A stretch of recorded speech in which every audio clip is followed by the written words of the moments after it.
மானமறு பேரண்ட பகிரண்டம் எங்கனும் மலிந்துள விலாச ஒளியே மாயை நெடுவலி கடிந்து அருள் நெறியில் நின்றுளார் வழிபட்டடைந்த ஒளியே ஞானிகள் புலத்திரையும் அணுகாமல் இருள் போழும் ஞான ஆனந்த ஒளியே நலிவில் பேரின்ப வீடென்றும் பிரகாசிக்க நாள் நாளும் நிலவும் ஒளியே உன்னரம்பு என் குருவினுக்குள்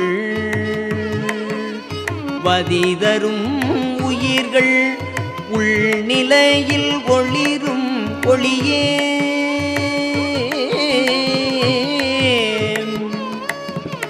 உற்றுணர உரிய விழியாய ஒளியே என்றல் உள்ளத்தை நேர்படுத்தி தேனில் சிறந்த திருவருள் அளித்து ஆளரோ தித்திக்கும் முத்தி முதலே தெள்ளறிவெனும் சலதி பொங்கும் உள்ளூரில் வளர் சிவசுப்பிரமணிய தேவே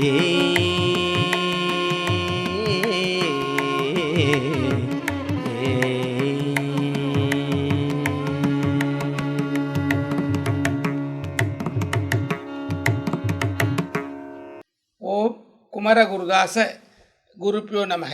பாம்பன் சுவாமிகளின் தவப்பயனால்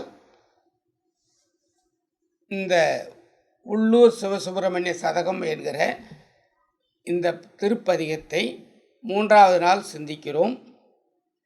ஆன்மாவின் யாத்திரை 3வது நாள் அப்படின்னு எடுத்துக்கிடலாம். 3 அப்படின்னு எடுத்துங்க. தத்துவமசி பயிற்சி பாதை 3ன்னு எடுத்துங்க. இப்போ பதி அப்படிங்கிற இலக்கணத்தை எடுக்க போகிறோம். அதில் கொஞ்சம் முதல்ல ஒரு இதுலேருந்து கொஞ்சம் சீக்கிரமாக வரும். 100 திருச்செயல்களே ஒவ்வொன்றிலும் இறுதியில் தெள்ளறிவு எனும் சலதி பொங்கும் உள்ளூரில் வளர் சிவசுப்பிரமணிய தேவே என்று 100 முறை எழுதி நம்மளை உச்சரிக்க செய்கிறார் சுவாமிகள். நல்லா நீங்கள் கவனிக்கணும். 100 முறை எழுதி 100 பாட்டில் இறுதியில் இந்த 3 வரி எழுதுவார். தெள்ளறிவு எனும் சலதி பொங்கும் உள்ளூரில் வளர் சிவசுப்பிரமணிய தேவே. இதை நீங்கள் 3 வரியை கடைசி வரியை சாதாரண எழுதி மனப்பாடம் பண்ணிக்கலாம்.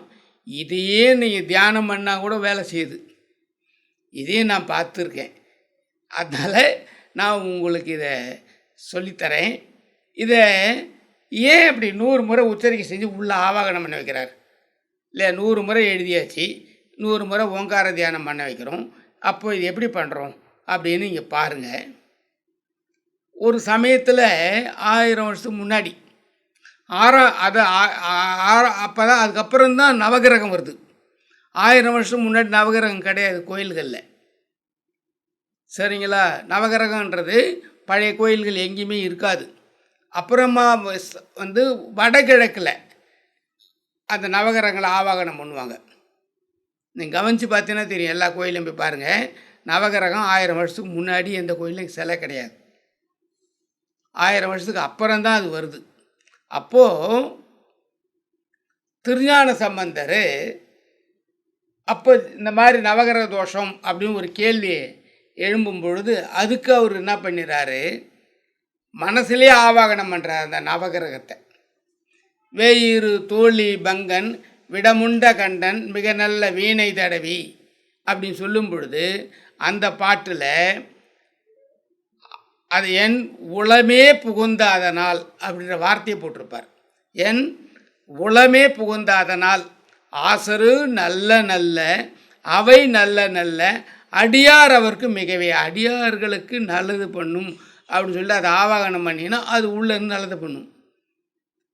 நவகிரக தோஷங்கள் எதுவாக இருந்தாலும் திருஞான சம்பந்தர் இந்த மாதிரி ஒரு பாட்டை உள்ளுக்குள்ளவே நவகிரகத்தை ஆவாகனம் பண்ணி பாட வச்சு பாடியிருக்கார். இந்த டெக்னிக்கு தான் சாமி உள்ளத்தில் இந்த முருகனை பதிய வைக்கிறார். 1000 பாட்டில் உயிர் ஆன்மாவை நீங்கள் எப்படி கேட்குறீங்களோ அது அப்படி வரும். இப்போ முதல்ல குருவாக வந்துச்சு, 2வது பாட்டில் சிவமாக வந்துச்சு, 3வது பாட்டில் ஒளியாக வரப்போகுது. 216வது பாட்டிலேருந்து 316வது பாட்டு வரைக்கும் 100 பாடல்களை சாமி எழுதுகிறார். 216லேருந்து 316 வரைக்கும் 100 பாட்டு, 6666 பாட்டு எழுதினார். இது எதில் வருது? முதல்ல 216லேருந்து 316 வந்துடுது. அதை நீங்கள் கரெக்டாக கவனிச்சிங்க. இது சுத்த அத்வைத வைதிக சைவ சித்தாந்த அந்த கருத்துக்களை மட்டுமே சொல்லுது. அதான் இதில் மெயின். இது முருகன் பேரில் எழுதுந்தா கணக்கு. ஆனால் சுத்த அத்வைத வைதிக சைவ சித்தாந்தம் இது முழுக்க முழுக்க சித்தாந்த பாடல். அதை தான் நீங்கள் கவனிக்கணும். இதில் ஒளி அப்படிங்கிறது இந்த உள்ளத்தை இந்த பாட்டில் ஒளின்னு எடுத்து கொடுத்துருக்காரு. இப்போ நீங்கள் ஓதுவார் பாடியிருக்காரு, நீங்கள் கேட்டிருப்பீங்க. ஒளியே ஒளியே ஒளியேன்னு தான் இதை எழுதியிருப்பார். இந்த ஒளியே ஒளியே ஒளியேன்றதை பாமன் சாமி சொல்லும் பொழுது கவனித்து பாருங்கள். இனிக்கின்ற முத்திக்கு தலைவனே, தெளிந்த அறிவு உள்ளே பொங்கும் கடலான இதயத்தானத்தில் எழுந்து அருளும் சிவசுப்பிரமணிய கடவுளே, அண்டங்கள் எங்கும் நிறைந்துள்ள ஒளியே.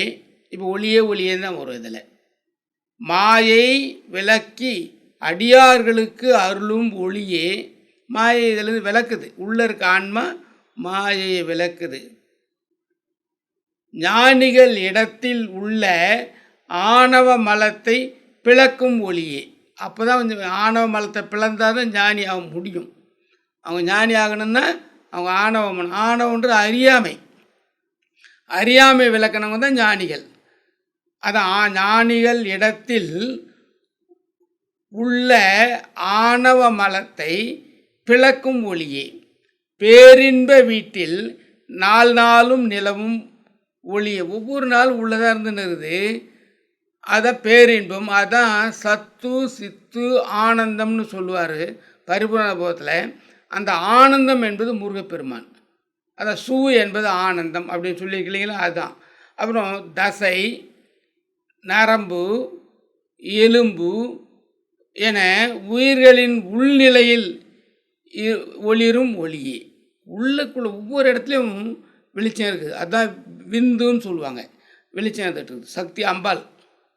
அரிதான கண் ஆகிய ஒளியே, தேனினும் சிறந்த திருவருளை அளிப்பாயாக. இதான் இந்த பாட்டில் சொல்லியிருக்கார். இப்போ ஓதுவார் பாடினதில் இதான் கேட்டீங்க. இறைவனின் 3வது தன்மை ஒளி. இந்த ஒளியை தகராலய ரகசியத்தில் பிறப்பன் விளச தவம் பண்ணிட்டு வருவார் சுவாமி. வெளியே அவர் அது எழுதுவார். அது எழுதும் பொழுது சதானந்த சாகரம் அப்படின்னு உரை, அந்த உரையில் எழுதுவார். அந்த ஒளி பேரொளி ஒன்று வந்தது அப்படின்னு சொல்லுவார். அந்த ஒளியை உயரத்தாலோ நீளத்தாலோ அகலத்தாலோ அளவிட முடியாத பரம்பொருளை இறைவன் சொல்லி முடிப்பார். உயரத்தாலோ நீளத்தாலோ அகலத்தாலோ அளவிட முடியாத பரம்பொருளே அந்த ஒளி, அதுதான் இறைவன் அப்படின்னு சொல்லி சாமி சொல்லுவார். அதனால் அந்த ஒளியை தான் இப்போ நம்ம அந்த ஒளி அவங்கவுங்க உயிர்களில் அவங்க உள்ளத்தில் இருக்குது. அதைத்தான் நம்ம இன்னையிலேருந்து 3வது பதிகமாக வணங்குகிறோம். இதைத்தான் ஓதுவார் ஐயா அவர்கள் இந்த பாடலில் பாடியிருக்காங்க. இதை தான் சபை இலவசமாக பண்ணி கொடுத்துருக்கு. எல்லோரும் இந்த பாடலை நீங்கள் கேட்டு அந்த சபைக்கு ஒரு வணக்கத்தை சொல்லி பாமன் சாமிக்கு ஒரு குருவை வணங்கி இந்த பாட்டலை நீங்கள் எழுதி இதுக்குரிய பொருள்களை நீங்கள் இப்போ நான் சொன்னதை நீங்கள் புரிஞ்சு வெற்றி பெறலாம். வாழ்த்துக்கள்.